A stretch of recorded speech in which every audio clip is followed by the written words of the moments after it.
Peace, y'all. I'm Rob Evans, and this is Just Curious, where the questions are the compass. Last time we stood at the edge of what's next, listening to the stirrings of who we might be becoming. This time, I want to zoom in on what happens between the old and the new, those strange, awkward, often uncomfortable spaces of transition. Because before clarity arrives, there's usually limbo. So here's today's guiding question.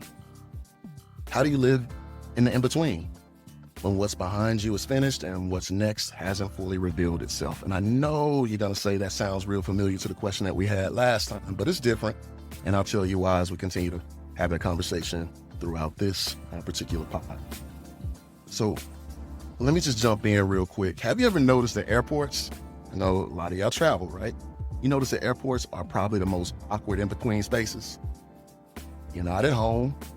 You're not at your destination. You're just suspended, paying $18 for a sandwich that's mostly bread. And sometimes the bread's hard. Everybody's staring at the departure board like the flight's gonna magically arrive faster if they refresh the screen with their eyes. And don't let your gait change, God forbid. You'll see a whole herd of people power walking like it's the Olympic finals. That's the thing about limbo. It can turn restless real quick. But here's the point. Airports are proof that you can be both stuck and moving at the same time. You're waiting, but you're also already on your way. So life can feel like that too, You're no longer who you were, but you're not yet who you're becoming. You're at gate 27, holding a bad coffee, waiting to be called forward. So the question again, how do you use that waiting time? Or another question to consider, if you will, how do you use that waiting time? Do you stew in frustration, or do you find the humor, the lesson, even the humanity in the waiting? Something to think about. This week I've heard so many stories about Hurricane Katrina, as we're coming up on 20 years, or this week represents 20 years. And while airports are funny, not all in-between spaces are. Because Hurricane Katrina was an in-between space, and it definitely wasn't funny. The storm forced entire communities into one of the hardest liminal spaces this country has ever witnessed. Overnight. I don't know if you all remember it, but I remember it like it was yesterday. Lives were uprooted, families displaced, people were waiting in stadiums and shelters on top of rooftops, suspended between the homes they once had and an uncertain future, waiting for buses, waiting for rescue, waiting for answers, waiting for something, waiting for somebody. And that waiting wasn't just uncomfortable, it was devastating. It revealed something about us as a country. It really did. And I'll never forget watching those images from the Superdome on the rooftops, the faces of people that were just left behind. And that wasn't just in between, that was abandonment. And yet, even there, I saw resilience show up. Communities improvised and neighbors became family. Voices rose for justice and accountability, and they continue to rise for that accountability. Despite what we're, learning and seeing today, the voices continue to be there for us. And Katrina reminds us that in-between moments are not only personal, they can be collective, right? They force us to ask, who do we leave behind in limbo? And who do we rush to rescue? And who do we pretend we can't see? And I've been in spaces where I'm like, who are we leaving behind? Asking ourselves those questions.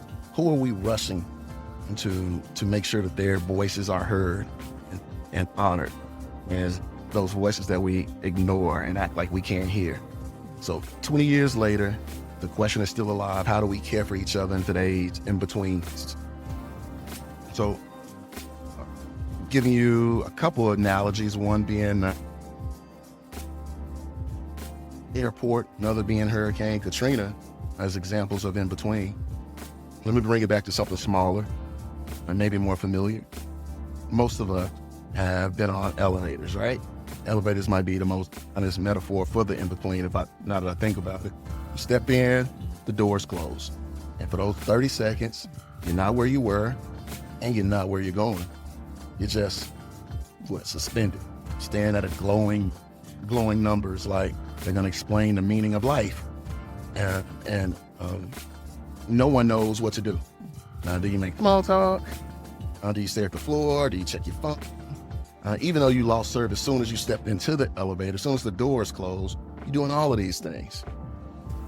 And of course, there's always that one person that's pressing the closed door button like they're piloting a spaceship, and typically it's me. And we all know that button doesn't do anything, but we push it anyway, trying to speed up what can't be rushed. But isn't that us in transitions, pushing fake buttons, desperate to make things move faster instead of letting the ride do its work? Well, sometimes the in-between isn't a terminal or an elevator. It's you. It's me. It's all of us. Without the familiar title, role, or introduction line, it's easy to feel invisible. And invisibility is hard, especially in a culture that values clarity and labels. But as I think about it, invisibility isn't always punishment. Sometimes it's possibility. Sometimes it's the soil before the sprout. And Octavia Butler said it best: all that you touch, you change, and all that you change changes you. So the in-between is where that change is going to happen, ladies and gents, slowly, quietly, uncomfortably, but inevitably it's going to happen. So how do we live here? I guess we live with humor, because laughter will make that limbo lighter, hopefully. We need to live with patience, because you can't board the plane before the gates open, right? You gotta be patient. And we should try to live with courage, because eventually the doors will open. There's no need to panic, right? And think about compassion, not only compassion for yourself, but compassion for others as well, because if you're not failing, it's just because you're not finished yet. So I think that's really important to know. And it's okay to make mistakes. It's okay, you'll learn, you'll grow from that, but you're not failing just because you're not finished yet. And I think that's worth saying again. So here's my invitation to you for this particular pod and this week. How do you hold yourself and each other in seasons in between? Or when the doors are closed, but the numbers are still moving, how do you stay steady? Or said differently, when the storm uproots everything you knew, how do you find resilience in the waiting? Those are questions that I challenge you to ruminate over and think about throughout the week. I'm continue to be grateful for your listening ears. Thank you for listening to Just Curious with Rob Evans. And if something here made you laugh or made you pause, share it with someone who might need it. And join me next time for episode 5, which I think it's going to be the last one in the What's Next series. And of course, big shout out to Callie, my Callie Bear, my Moody, who's the behind the scenes technician, making sure that this podcast doesn't get stuck between floors. Thank you, Callie. Thank you, everyone. Peace. The questions are our compass. Let's keep following them together. Y'all have a great day.